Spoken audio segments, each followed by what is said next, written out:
Was Jinnah the only person responsible for the partition? If we look at the history between 1917 to 1947, the story becomes far more complex. अगले 2 minute में मैं आपको भारतीय इतिहास की ऐसी गंदी राजनीति के बारे में बताने वाला हूँ जिसे शायद ही किसी किताब में आपने पढ़ा होगा।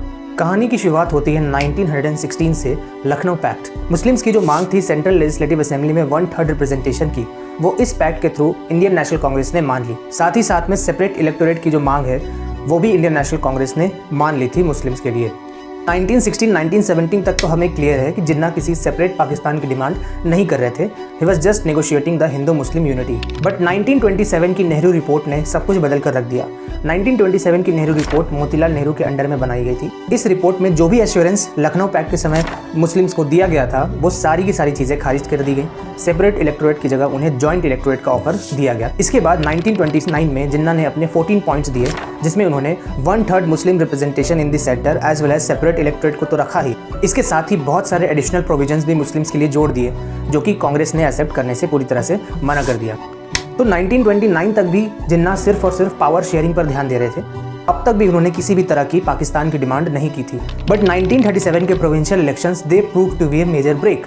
होता क्या है कि कांग्रेस 11 प्रांतों में से 9 प्रांतों में अपनी सरकार बना लेती है और मुस्लिम लीग कहीं पर भी मेजॉरिटी से अपनी सरकार नहीं बना पाती है। कुछ प्रोविंसेस जैसे पंजाब और बंगाल में कांग्रेस अपनी मेजॉरिटी प्रूव नहीं कर पाती है, तो वहाँ पर जिन्ना ने कांग्रेस को एक ऑफर दिया कि आप हमारे साथ कोalition गवर्नमेंट फॉर्म कर लो। बट कांग्रेस ने साफ मना कर दिया और दूसरे दलों के साथ कोalition गवर्नमेंट फॉर्म कर लिया। इससे जिन्ना और इंडियन नेशनल कांग्रेस के बीच में जो दरार पहले से बन रही थी वो और भी ज़्यादा चौड़ी हो गई।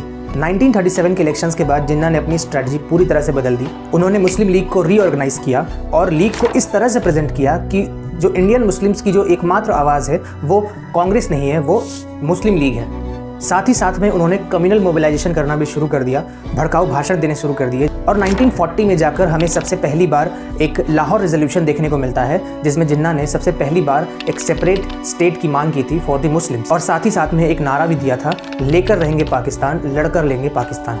1916 से 1940 तक हमें ये साफ नज़र आता है कि इंडियन नेशनल कांग्रेस ने जिन्ना को कभी भी सीरियसली नहीं लिया, जिसके कारण जिन्ना ने एक नई तरह की पॉलिटिक्स शुरू कर दी, कम्युनल पॉलिटिक्स। में भी अगर इंडियन नेशनल कांग्रेस जिन्ना को थोड़ा भी सीरियसली लेती, उनके कुछ मांगों को एक्सेप्ट करती, तो शायद पार्टीशन रुक सकता था। क्योंकि हमें यह पता होना चाहिए कि कोई भी एक देश बनता है तो वो कॉम्प्रोमाइज़ेस के ऊपर बनता है। अगर कल्चरल ग्रुप्स आपस में कॉम्प्रोमाइज़ करके नहीं चलेंगे तो कभी भी एक देश यूनाइटेड नहीं रह सकता है। क्या आप इस राय से पूरी तरह से सहमत हैं? कमेंट्स में ज़रूर बताएं।